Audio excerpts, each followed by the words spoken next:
자, 오늘은 도요남 산세마을에 예. 춘천 MBC 전영재 국장님.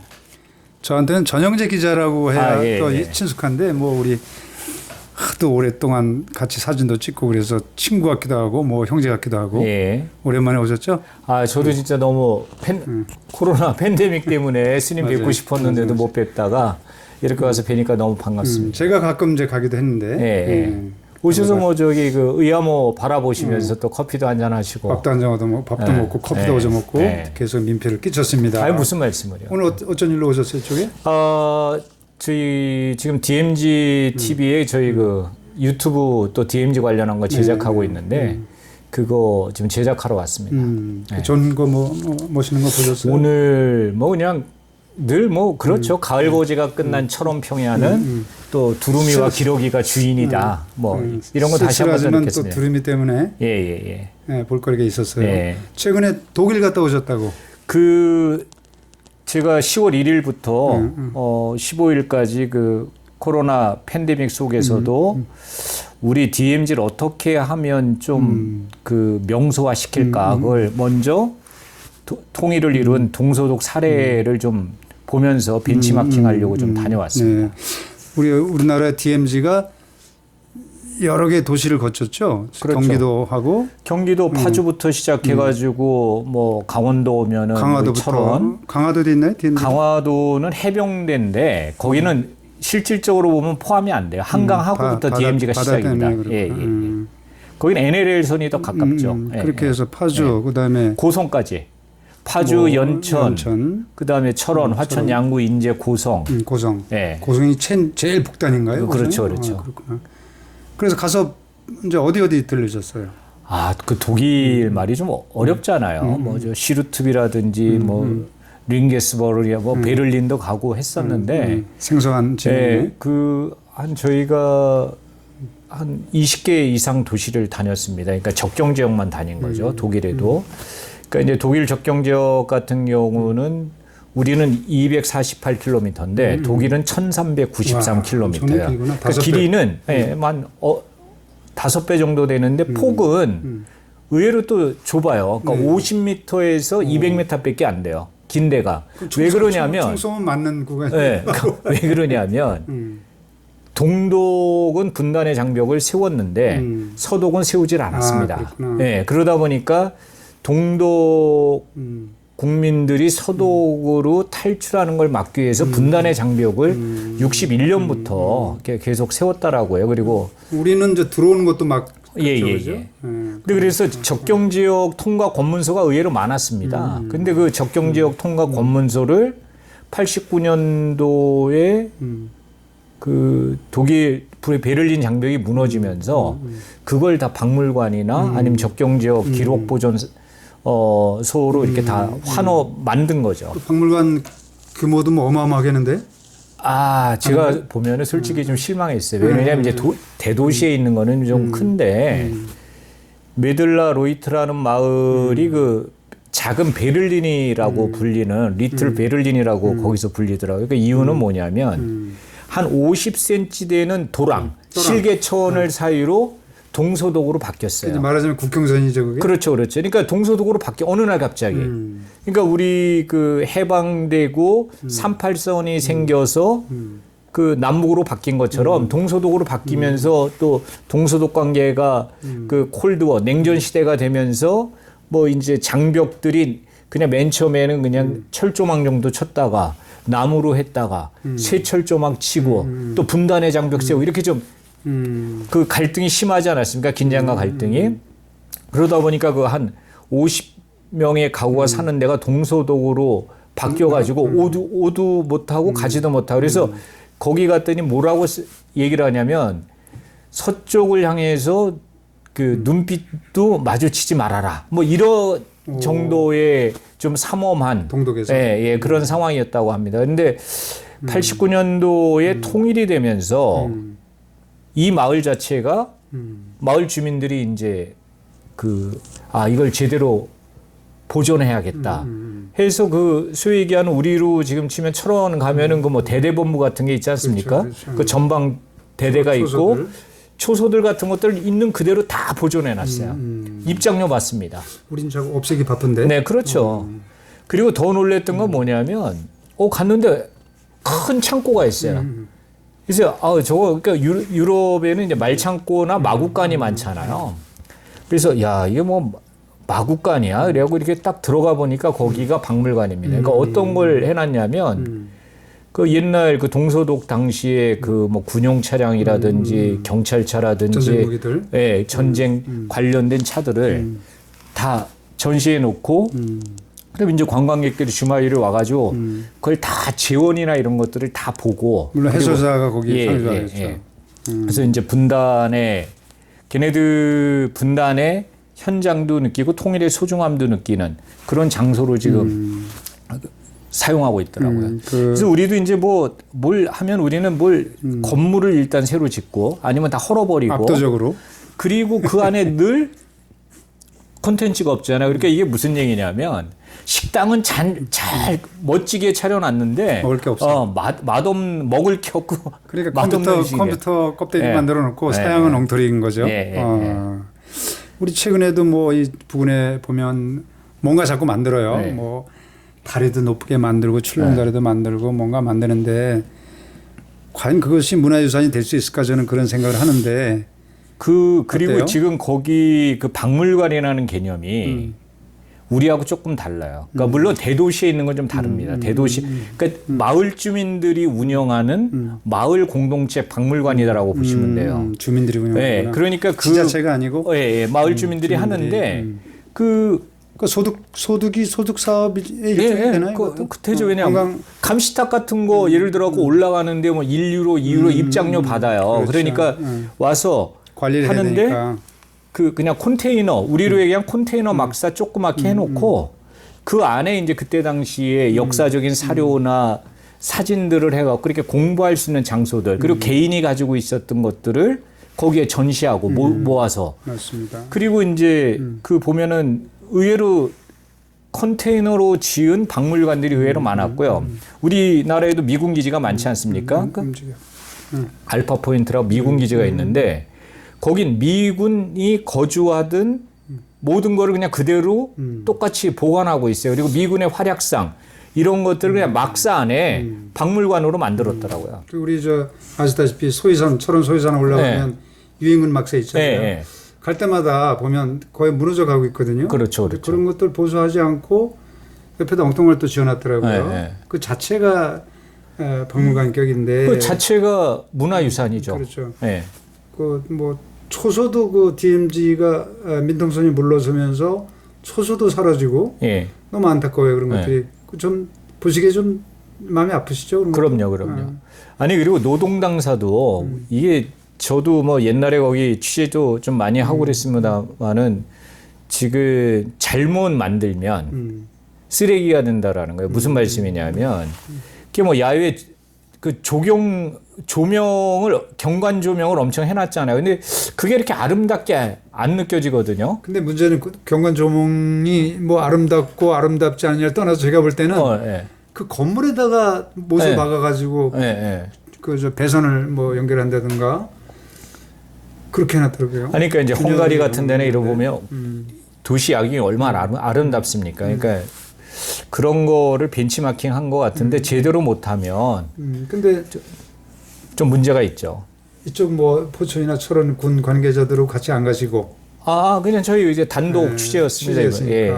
같이 갔습니다. 그래서 이제 그게 지금 계획하고 있는 거는 이 그리니스반트 동서독이 통일되면서 그 분단의 현장을 어떻게 자연을 보호하고 어떻게 역사를 보존하고 통일 후에 그거를 이번에 이제 저희가 다큐멘터리를 만들어서 한 연말쯤에 지금 방송할 생각입니다. 예. 그래서 우리가 통일을 이제 뭐 파주도 그렇고 뭐 이쪽 연천 뭐 철원 이쪽 고성이 다 통일을 많이 얘기하잖아요. 통일 수도라고 얘기도 하고 그런데 막상 준비는 안 하는 것 같아요. 그 통일 후에 어떻게 할 건지. 그러니까 이제 지난번에 벤치마킹 해야 되는데 언제죠? 2018년도에 이제 남북 정상회담 이후에 남북 교류협력 사업 하겠다라고 해서 전국의 지자체 단체가 다 통일부에 신청을 했대요. 예를 들면 저기 전라도나 경상도는 어떤 사업들을 할 것 같아요, 스님? 안 할 것 같죠? 거기는 뭐 관계가 있네, 통일하고? 아니 그러니까 뭘 하겠냐면 그러니까 벼농사 관련해서 북한하고 교류하겠다. 이래가지고 왜냐하면 재원들이 쏠림 현상들이 있기 때문에 정부 재원들이 그렇게 자꾸 이제 그 의제들을 발굴해내는 거죠. 네, 근데 이제 제가 생각할 땐 동독하고 서독하고 통일이 될 때는 예. 모든 경제적 가치라든가 그런 수위가 예. 비슷해야 통일이 되는 거 아닌가요, 혹시? 뭐 그것까지는 제가 통일 전문가가 아니라서 잘 모르겠는데 다만 중요한 거는 우리도 뭐 통일을 만약에 남북 정상들이 하겠다라고 합의하면 그냥 되는 거예요. 의외로 쉬울 수 있습니다. 근데 이제 기득권 세력이 예. 버티고 있어서 아니 기득권 세력이 있더라도 어차피 포기하지 뭐 않잖아요. 정치적으로 뭐 저기 합의하면 다 되는 거죠. 그러니까 그 동독이나 서독도 그 뭐 제가 정확한 거기에 대한 지금 지식은 안 갖고 있는데 자기네도 이렇게 하루빨리 통일이 될 줄은 몰랐다. 갑자기 그래도 예, 그렇죠. 예, 예. 그게 뭐 그때 당시에 저기 뭐 비사를 들어보면 뭐 잘못 통일을 발표했다라는 얘기까지도 있습니다. 이런 확인되지 않은 건데 그건 뭐 조금 더 전문 자료를 찾아보면 나올 수가 있겠죠. 그러니까 중요한 거는 통일이라는 게 준비한 만큼 우리가 예를 들어 가지고 당황하지는 않겠지만 어느 한순간에 또 통일이 될 수도 있다.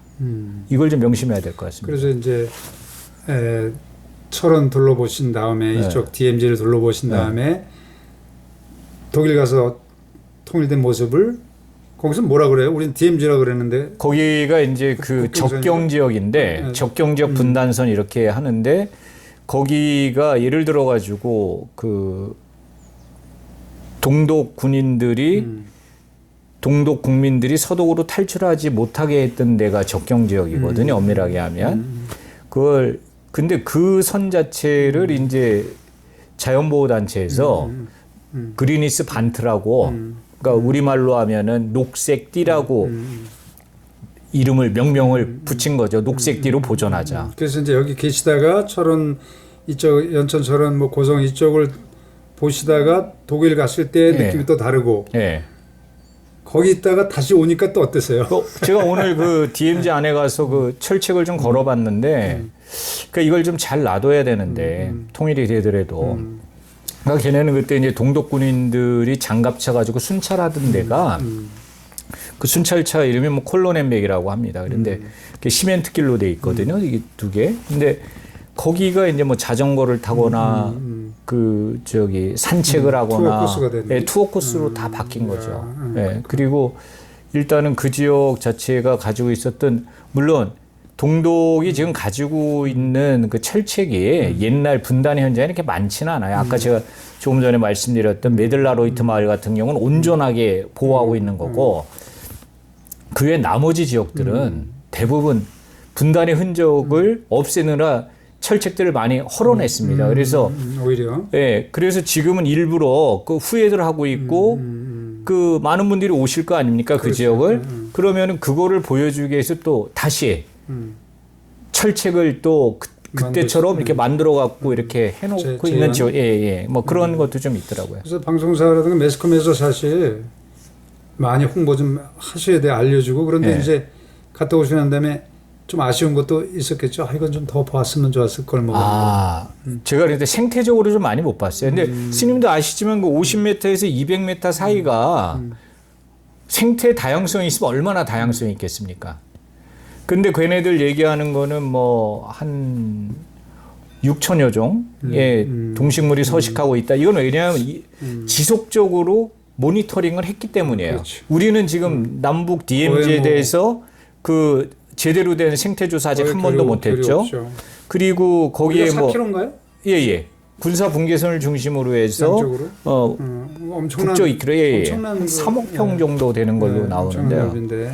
거기다 뭐 멸종위 기종이 한 600종 있다라고 하는데 우리도 뭐 이제 좀 들여다 보면 우리도 한 6천 종 정도 되고 국립생태연구원에서 조사한 거 보면 그리고 한 101종의 멸종위 기종이 있다라고 보면 우리가 더 다양성은 있을 수 있죠. 그래서 이게 지금 실질적으로 보면은 지금부터 뭐 이 DMZ가 실질적으로 보면 그 민통선 지역하고 생태 개축을 같이 하잖아요. 그러면 그 뭐 철원평에 농사 짓는 분들 그 지역부터 시작해가지고 우리 기준이 아니라 국제적인 수준으로 생태 조사를 하고 보호 방안을 마련한다라고 하면 정말 세계 생태 문화유산으로 등록되는데 내놓아도 정말 손색이 없다 이렇게 생각을 하고요. 더 하나는 지금 국립공원이 될 것 같아요. 어떻게 보면 아니 만약에 국립공원뿐만 아니라 세계공원이 되는 거예요. 세계공원, 세계공원이 되는 건데 세계문화유산. 네, 맞아요. 네. 근데 그게 왜 그러냐면은 저 한번 잘 보시면 우리나라는 DMZ는 가장 치열한 전투가 벌어졌던 그렇죠, 곳이에요. 그렇죠. 그런데 그게 자연의 힘으로 다시 비가 내리고 풀씨가 날아들고 다시 복원되고. 꽃들이 되고 또 저기 나무가 자라면서 이게 자연이 그러니까 만들어낸 조림하지 않은 예, 자연이 정말 스스로 자연적인 복원한 거죠. 숲이죠. 예, 예. 그래서 그래서 그 실질적으로 그래서 제가 이제 DMZ를 그 여러 가지 숲이 있습니다만은 뭐 치유의 숲도 있고 여러 가지지만 통일이 싹이 자라나는 숲이다.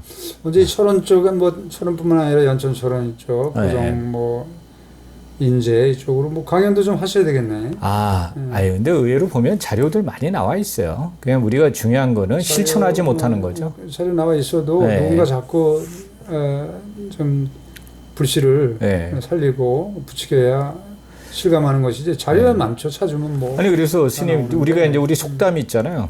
구슬이 서말이라도 깨워야 보배다. 우리가 지금 DMZ라고 하는 구슬이 서말이 있습니다. 그거를 깨는 작업에 스님, 저 그리고 그 밖에 많은 분들이 뜻을 같이 하는 분들이 동참하시면 되고요. 또 하나는 그런 속담이 있잖아요. 이자놀이 하면서 종잣돈 까먹지 말아라. 황금알을 낳는 거에서 황금 배를 가르는 경우가 있거든요. 그걸 보자고. 자꾸 지금 그런 면에서 보면은 지금 중요한 거는 있는 거를 어떻게 잘 보존하고 그 다음에 있는 거를 어떻게 잘 포장하고 있는 거를 어떻게 잘 스토리텔링을 만들고 있는 거를 가지고 어떻게 오감 만족을 시킬 수 있는 방법들을 하나하나 찾아내는 게 좀 중요할 것 같습니다. 그렇습니다. 저도 이제 굉장히 아쉬운 게 세계적인 철새 도래지인데 우리나라 남한 한반도 보면은 서해안으로 해서 남해안 쪽으로 굉장히 활발하게 지자체도 물론이고 환경단체라든가 또는 뭐 환경 생태 보존 활동가들 굉장히 활발하게 활동을 하는데 조용해 이쪽으로는 좀 조용한 편이에요. 왜 그럴까요? 뭐 조용한 것까지는 제가 왜 그런지까지는 잘 모르겠고요. 중요한 거는 우리가 가지고 있는 구슬을 모를 수 있다라는 거예요. 이게 진짜 보배인데. 예를 들어서 철원의 생태학적인 가치는 두루미, 제두루미, 기러기, 독수리를 전 세계에서 유일하게 한꺼번에 볼 수 있는 데가 철원입니다. 일본 같은 데는 기러기 보호협회도 있더라고요. 그럼요. 근데 또 두루미 국제 두루미 보호재단은 또 미국에 있지 않습니까? 그리고 저도 뭐 일본 가서 취재를 해봤지만 두루미를 보려면 홋카이도를 가야 돼요. 그리고 제두루미를 보려면 걔네 토세니까 그리고 제두루미를 보려면 이즈미 지역을 가야 돼요. 근데 그건 우리 한꺼번에 다 보잖아요. 그렇죠. 얼마나 대단해요. 또 골고루 또 흩어져 있어요. 예. 뭐 연천 쪽으로 해가지고 요즘은 주남 저수지에도 제두루미가 많이 와서 거기 뭐 이제 흑두루미까지 오고 하니까. 그래서 이게 지금 보면은 지금 남북이 실질적으로 어떻게 철새들이 그동안 보면은 두루미가 하늘에서 남북에 갈라진 하늘에서 먼저 통일을 지난 68년 동안 아니면 그 전부터 분단되기 전부터 이렇게 해온 거 아니겠습니까? 그래서 우리가 자연의 창으로 들여다보면 정말 배울 게 많다. 맞습니다. 있는 거 가지고 제대로 활용을 못하는 게 좀 안타까운데 자 그러면 이제 시간이 많이 지났고요. 종종 또 좋은 말씀 많이 부탁드리겠고요. 근데 자리를 마련해서 독일 이야기를 한번 들어보는 시간을 그래서 지금 실질적으로는 제가 결론을 내리면 한반도 DMZ의 자연은 독일 그리니스 반트보다 훨씬 뛰어나다. 그래서 그 자긍심을 가지시고 지금 이 한반도에 지금 보존돼 있는 DMZ의 자연을 우리가 어떻게 잘 보호하고 이걸 어떻게 전 세계 자랑거리로 만들 것인가를 그거를 하나하나 지금 우리가 준비해야 된다라는 말씀을 좀 드리고 싶네요. 하여튼 뭐 춘천 MBC 전영재 국장님 또 활동 계속 기도하겠습니다. 네, 감사합니다. 오늘 스님. 오셔서 감사하고요. 아, 참 오늘 스님이 또 이렇게 귀한 선물을 주셔가지고 너무 감사합니다. 네. 나눔의 의미입니다. 네, 건강하시고요. 예, 고맙습니다. 네, 감사합니다. 자, 네.